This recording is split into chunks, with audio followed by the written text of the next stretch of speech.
Dahil hindi tayo naka-load kagabi ng lukban, magbabakuna na lang tayo para sa ating 90 kilometer training para sa darating na Tuesday. So, update ko kayo pagdating ko ng loft.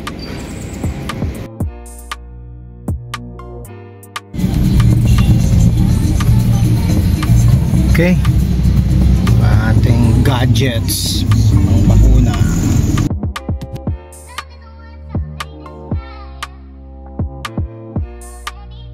Okay mga ka-SF, mga kaiwan, hindi tayo nakakarga ng lukban. Patay, na busy tayo kagabi. Christmas party ng babae ko, yung anak kong babae ha. Wala akong babae na basta anak ko. Yan. So today, linggo, magbabakuna lang tayo ng ating South Warriors. Okay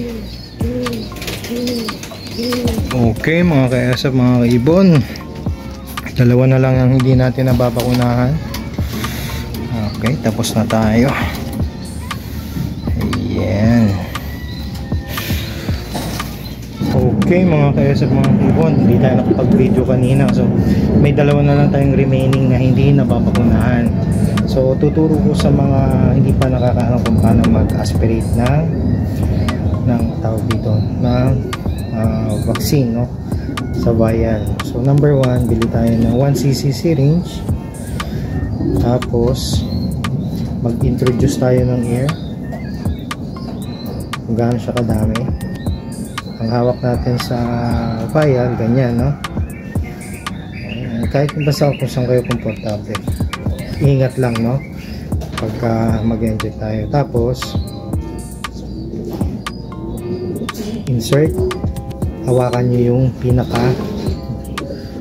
dulo ng injection para hindi gumalaw. Ngayon, i-introduce nyo yung air dahan-dahan, huwag masyadong mabilis kasi at least yung, para gradual yung pagpasok ng hangin ng air.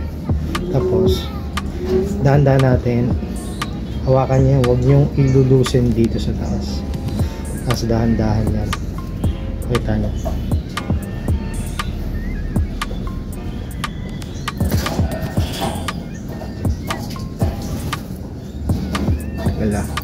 wala, kukunti na lang kasi. Wait lang.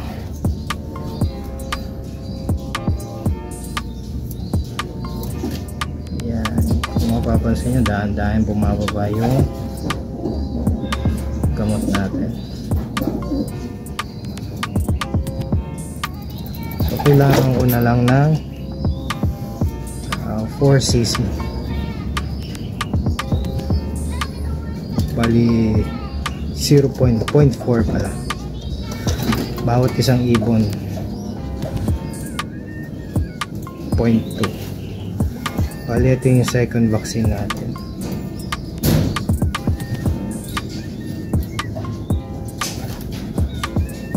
Wait lang ha, yung paubos na pala. Yan.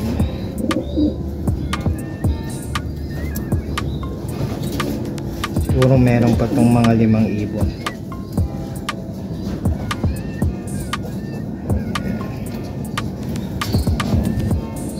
Okay. Okay.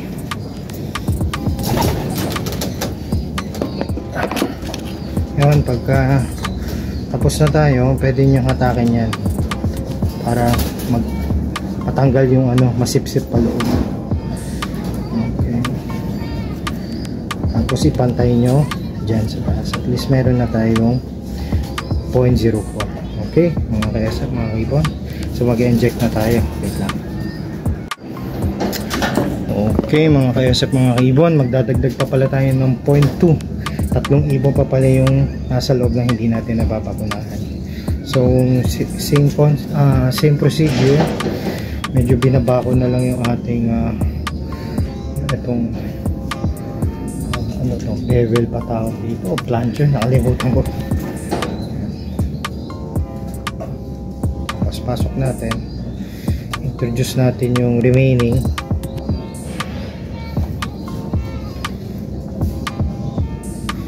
Tapos pagka napansin nyo kukunti na lang, huwag nyo na rin ipapasok gaanong sagad na sagad yung needle para makapag aspirate tayo ng maayos. Yan.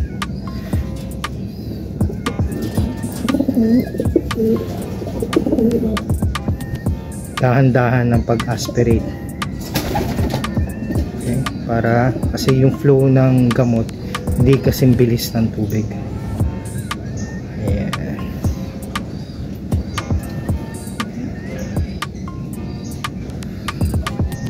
Tansyahan din, no? Kukunti na lang. So itong vial na to sakto pang 2 tawag dito, dalawang bakunahan, dalawang set. Okay, sakita ko ulit, wait lang. Okay mga kayosap, mga kaibon, so yan, nakaset na tayo. Medyo may konting space kasi hindi ko maisagad, kaya nasa 8, pero tansyahan ko yan, nasa 6 yan. So tag 0.2 cc. Okay, again, kung paano tayo yung procedure kung paano tayo mag-inject, lalo na pag mag-isa tayo sa loob. Ready natin tong alcohol, mag-isa tayo, sanayan lang yan. Pagka yan na, kapag spray na tayo ng alcohol dun sa site, so isang ganun lang, hawak natin.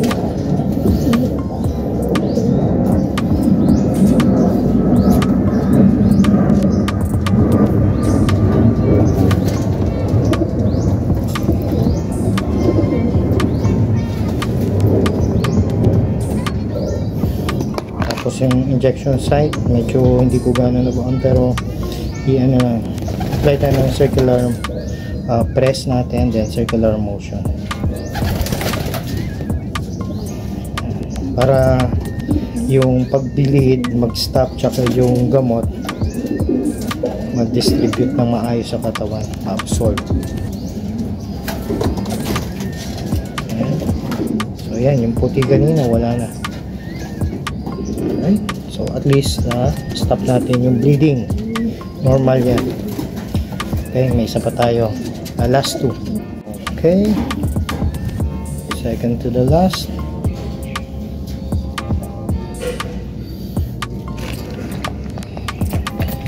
Tayo ng alcohol, and then yung feathers na spread out natin para kitang kita natin yung injection site. Tapos lagi nyong iharap yung measure kung saan tayo titigil.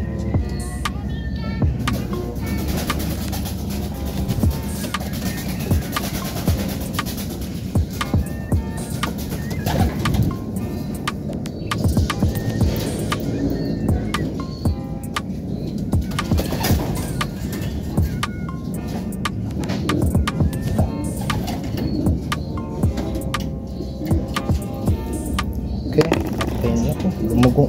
Tapos apply tayo ng pressure para mag-stop yung bleed.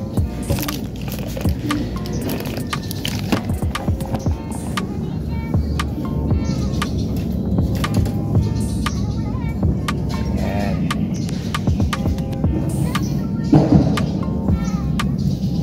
Ayan, laging ganyan, apply nyo ng pressure. Circular motion.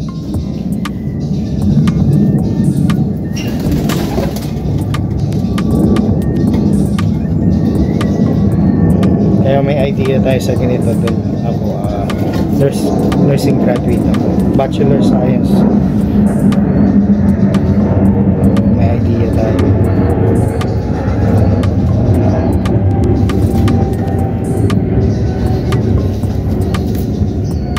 Basta importante, nag-stop yung bleed din.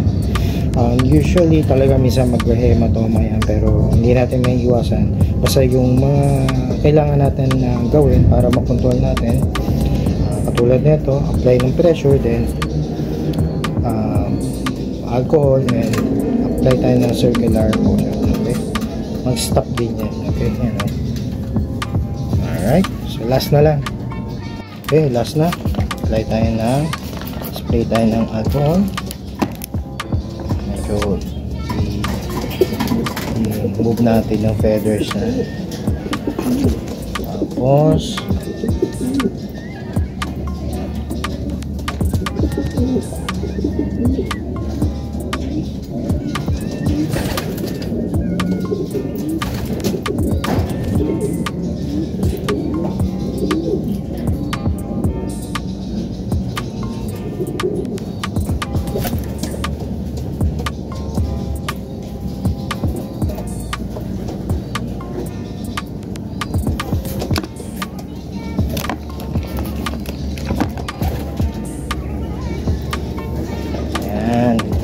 mga ka-SF, mga kaibon,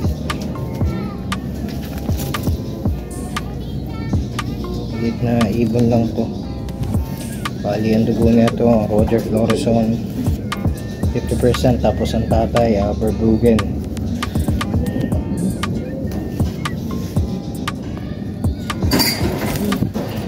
Okay, yung naiwan bigay ko na lang kay Maya Prinsesa kanina kasi parang kulang yung bigay ko.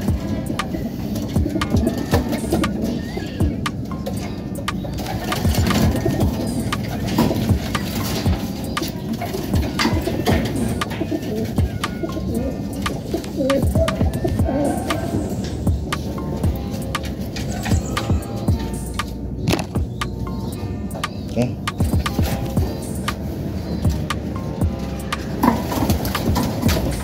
Lakas.